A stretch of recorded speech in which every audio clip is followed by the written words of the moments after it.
নুৰুল হুদা এজন বিধায়ক আৰু যে একদম নতুন বিধায়ক তেনেকুৱা নহয়, এজন পুৰণি বিধায়ক। কিন্তু তেওঁ যিটো সমষ্টিৰ পৰা জিকি আহে, সকলোৱে আমি জানো যে তেওঁৰ যিসকল ভোটাৰ তেওঁলোকে সন্দেহযুক্ত মানুহ। আৰু মই বহুত বছৰ ধৰি কৈ আহি আছোঁ যে বাংলাদেশী মূলৰ মুছলমানসকল কি প্ৰকাৰে তেওঁলোকৰ নাম অন্তৰ্ভুক্ত হৈছে ভোটাৰ লিষ্টত, NRCত, আৰু সেইটো লাভটো তেওঁলোকে পাই আছে। কংগ্ৰেছ পাৰ্টি ইণ্ডিপেণ্ডেঞ্চৰ পিছৰ পৰাই তেওঁলোকে মুছলমান তোষণৰ কাৰণে তেওঁলোকৰ পাৰ্টি আগবাঢ়ি আহি আছিলে। আজিও তেওঁলোকে হৈছে মুছলিম বেছ পাৰ্টি গোটেই ভাৰতবৰ্ষত। অসমৰ ক্ষেত্ৰত দুটা ভাগ আছে, AUDF আৰু কংগ্ৰেছ, কিন্তু গোটেই ভাৰতবৰ্ষত যদি চায় তো মুছলমানসকলৰ পাৰ্টি বুলি ক'লে কংগ্ৰেছ পাৰ্টিয়ে হয়। আৰু অসমৰ ক্ষেত্ৰত আমি দেখা পাইছোঁ যেতিয়া লোকসভা ইলেকশ্যন হ'ল, ৰকিবুল হুছেইন তেখেত 10.5 লাখৰ মাৰ্জিনত তেওঁ জিকিছিলে। সেইটো কিন্তু এটা শুভ সংকেত নহয়, সেইটো এটা threat to the national security. কিয়? কাৰণ এই ভোটাৰসকল কোন? তাতে যদি মিক্স ভোটাৰ হ'লে হয়, হিন্দু, মুছলমান, জৈন, শিখ, খ্ৰীষ্টান চব মিলি দিলে হয় বেলেগ কথা। কিন্তু এটা কমিউনিটিৰ মানুহ, এটা ধৰ্মাৱলীৰ মানুহ 10.5 লাখ মানুহ মাৰ্জিনত তেওঁক জিকাই লৈ গৈছে। তাৰমানে তেওঁলোকৰ যিটো পৰিকল্পনা, তেওঁলোকৰ যিটো ডিজাইন, সেইটো এটা স্পষ্টকৈ ওলাই পৰিছে। আজি নুৰুল হুদা তেখেতৰ ইমান সাহস কেনেকৈ আহিল? কাৰণ তেওঁ দেখা পাইছে যে অসম এতিয়া সেইটো গতিত চলি আছে। অসমৰ হাজাৰ হাজাৰ বিঘা মাটি, সত্ৰৰ মাটি বাংলাদেশী মুছলমানৰ কবলত গুচি গ'ল। আমাৰ বনাঞ্চল অঞ্চল যিমান চৰকাৰী মাটি আছে তেওঁলোকে ভালকৈ জানে ক'ত বহিব লাগিব। ৰাতিৰ ভিতৰত গৈ বহি দিব।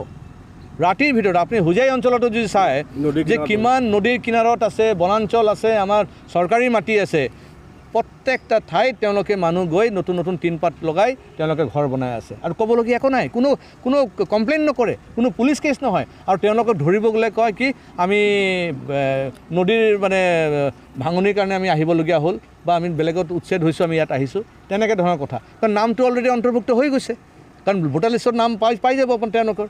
সেইকাৰণে আজি যিটো অসমৰ পৰিস্থিতি, এইটো সঁচাকৈ চিন্তনীয় বিষয়। এইটো এটা নেশ্যনেল ছিকিউৰিটি থ্ৰেট এটা বুলি মই ভাবোঁ। আৰু নেশ্যনেল ইণ্ডিয়া গভৰ্ণমেণ্ট, ভাৰত চৰকাৰ ইয়াক কিন্তু ছিৰিয়াছলি ল'ব লাগে। খালি ষ্টেট গভৰ্ণমেণ্টৰ ওপৰত এৰি দিলে নহ'ব, কাৰণ এইটো যিটো নেশ্যনেল ছিকিউৰিটি, এইটো দায়িত্ব হৈছে ভাৰত চৰকাৰৰ।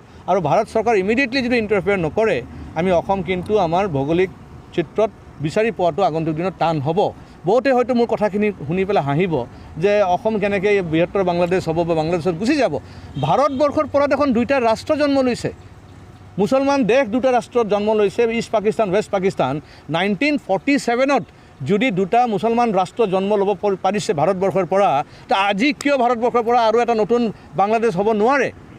আৰু সেইটো যদি আমি ৰোধ কৰিব লাগে, আমি একত্ৰিতভাৱে আমি যুঁজিব লাগিব।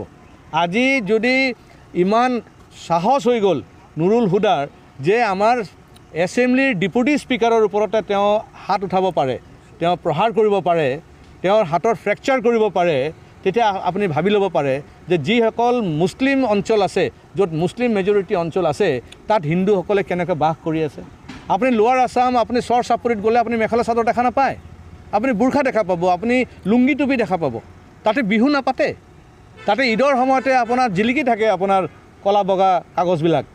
সেইকাৰণে এই যি পৰিস্থিতি, এই যে আমাৰ যে সংস্কৃতি আমাৰ নষ্ট কৰি পেলাইছে, আমাৰ কালচাৰ যিটো ডেষ্ট্ৰয় কৰি পেলাইছে, অসমীয়া জাতিক যেনেকৈ তেওঁলোকে ডেষ্ট্ৰয় কৰিব বিচাৰিছে, সেইটো কিন্তু ইমিডিয়েটলি আমি যদি চেক কৰিব নোৱাৰোঁ, তেতিয়াহ'লে কিন্তু আমাৰ ভৌগোলিক চিত্ৰ কিন্তু বদলি যাব।